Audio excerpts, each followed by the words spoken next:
Coming up in the news, Grand Bahamas' two senators making their inaugural contributions in the upper chamber. Condolences continue to pour in for the family of baby Bella Smith. The Bahamas Tonight, the Northern Edition, starts now. This is the Bahamas Tonight, Northern Edition.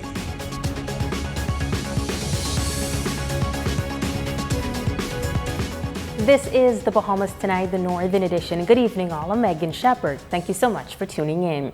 Topping news tonight, Grand Bahamas' only two representatives in the upper chamber delivering their contributions in the Senate yesterday.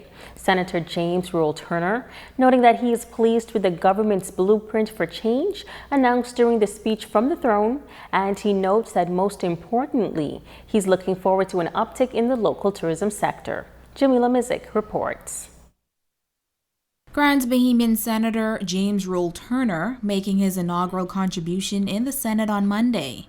The chairman of the Hotel Corporation weighing in on the speech from the throne, noting that he is pleased that Grand Bahama is a priority on the government's agenda. The speech from the throne also spoke of returning tourism to past levels of prosperity and harnessing existing markets and developing investment portfolios, relevant investment portfolios to these different islands in specialized areas. And that we're also grateful because we know that Grand Bahama is really very multidimensional. It further stated, and I quote, that the government will develop strategic plans for each island. And I end that quote.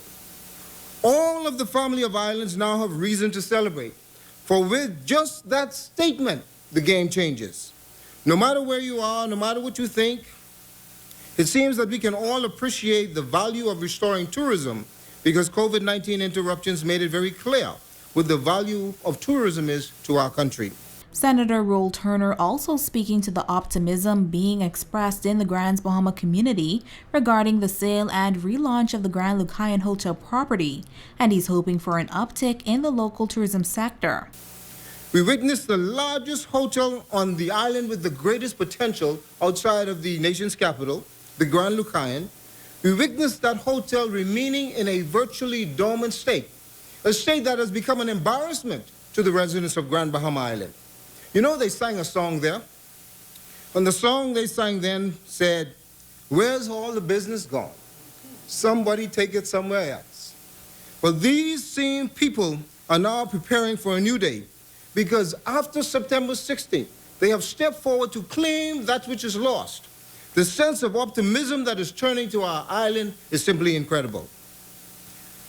Madam President, Grand Bahama stands as the most multidimensional of all of the islands in the Bahamas. And with what was spoken, we expect every island in this country to see a renaissance like never before. He adds that the government is fully committed to ensuring that the economy works for every Bahamian. We expect that as these individual plans are unfolded and presented for tourism in these different islands, that we will finally see the multiplicity that exists in all of the Caribbean in one country, this country called the Commonwealth of the Bahamas. Madam President, I must declare that the speech from the throne exhibited an understanding of these times almost unseen in recent years. You cannot have the nation's second city and major ports of entry without an appropriate international airport. What we have in Grand Bahama today is something very unusual. But we accept that it is not appropriate, and the day is forthcoming when we can expect to have an appropriate international airport. Jamila Mizik, ZNS Network News. Also making his contribution to the Senate yesterday, veteran trade unionist Kirkland Russell. In his first presentation, the Grand Bahama Senator highlights issues that have been major areas of concern for Grand Bahamians for some time now. The newly appointed senator telling the Senate that this island will be a top priority for the Davis administration. The grandmother Meredith. During his inaugural presentation in the Senate, Senator Kirkland Russell, noting the government's commitment to the island of Grand Bahama, he explains why the revival of the nation's second city is key. The full potential of Grand Bahama as the second city has long not been realized, and the Davis administration has set out to make Grand Bahama grand again. You see, Madam President, there's no denying that Grand Bahama plays a significant role in this nation. Senator Russell notes that top priorities are the continued redevelopment of the Rand Memorial Hospital and the development of the Grand Bahama International Airport. He adds that while the anchor property still leaves much to be desired, the Davis administration is committed to transparency regarding the pending sale of the Grand Lucayne Resort. While there is no easy solution to this Lucayne debacle, the Davis administration has promised to be transparent with the Bahamian people and let them know the truth about this project and the future of the resort.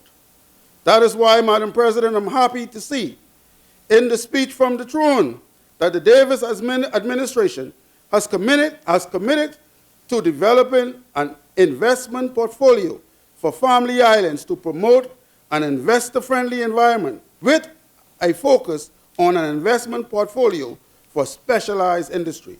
He adds that this government also intends to harness the power of the maritime industry.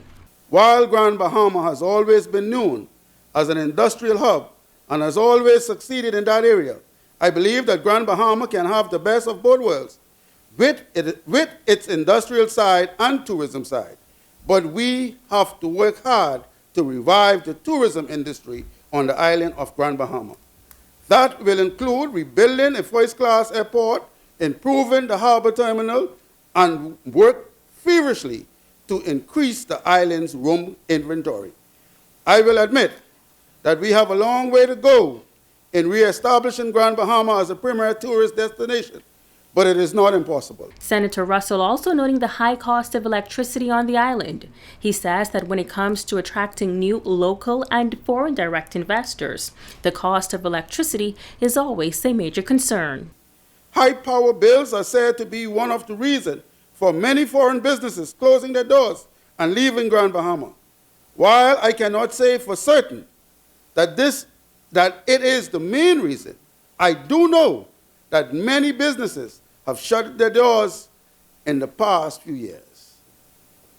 In any event, a real talk about the cost of electricity in Grand Bahama will have to happen if we are to move on and develop the island as more than just an industrial hub. Now, Senator Kirkland Russell also reflecting on the short life of young Bella Smith and offering condolences to the family. He notes that he knows Bella's family, and as he campaigned in the last general election, he was able to get to know Bella as a loving child, filled with fun and laughter. I live in the community of Hunters in Grand Bahama, and Bella's father is from that community. As a matter of fact, young Mr. Smith was born the same day, a few hours just before my son, Kirkland Jr. And the mother married it, the grandmother, I don't personally know the mother. The grandmother married it, and great-grandmother, Miss Mary Grant, who was like my mother in the community, you know, they were the real caretakers for little Bella. Young Bella, grand-uncle, Warren, would from time to time bring little Bella to my constituency headquarters, where she would display her lovingness. She was the real sense, epitome of innocence. You know, she just loved everybody. She had a wonderful smile. She was just one of Grand Bahama's little angel. Russell is calling on the nation to stand up and ensure that a tragedy such as this never happens again.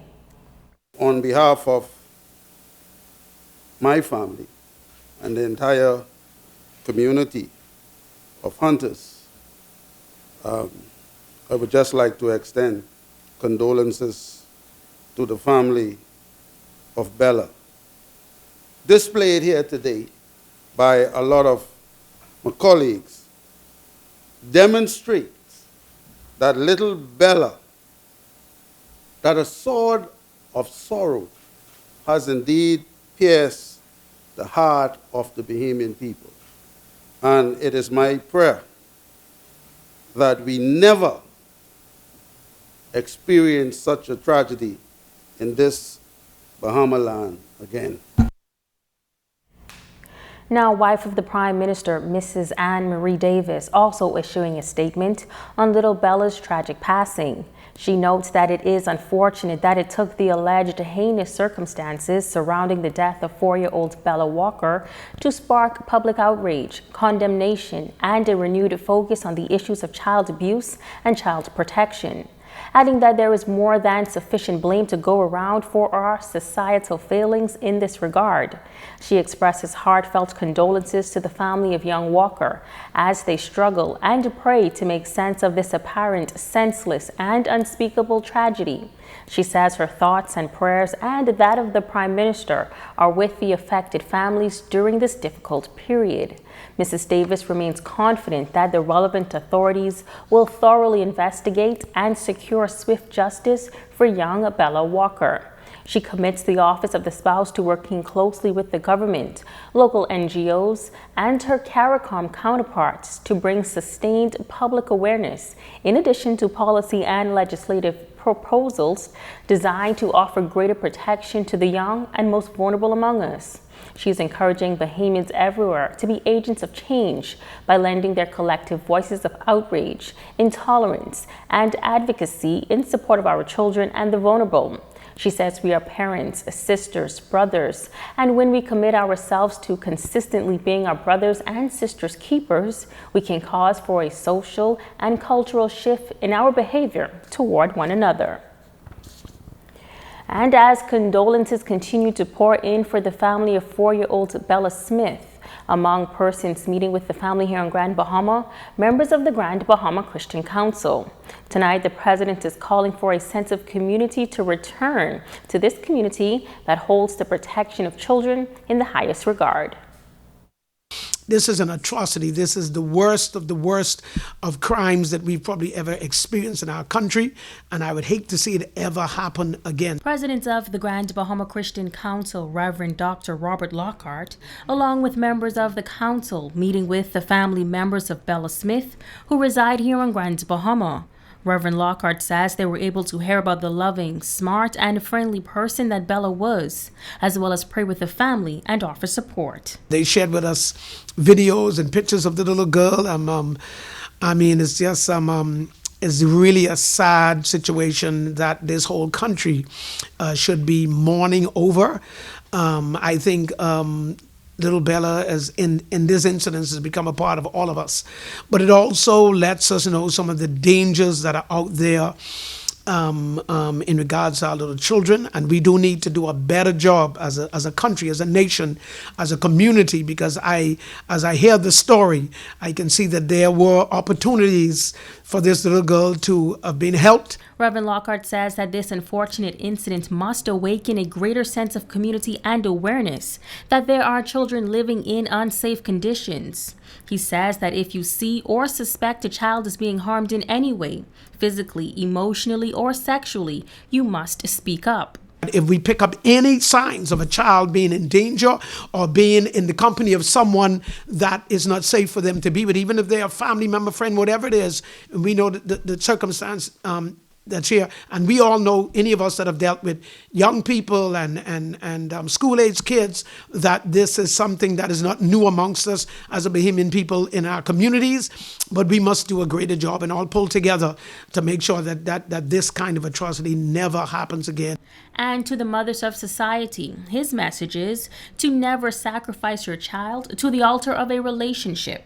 He adds that if a child is brave enough to speak up, then adults must make the effort to provide help and create safe environments. Even if they don't say the words out as clearly as an adult, when a child is indicating that they're being mistreated or mishandled in any way, when your child says, I don't like being with that person, I don't want to be there, I don't want to be with them, it's worth investigating and finding out, and especially to see if physical abuse is involved in that. And that is very important, because sometimes kids don't know when an adult is doing something that is wrong, and because I've spoken with young people that would say, when I was younger, I didn't know that there was anything wrong, but as I got older, I just realized this just isn't right. And so the key is we have to help kids understand what is safe and what is not, and when they're being mishandled, make sure to tell somebody. And to the adults, whenever a kid share something with you, take it serious.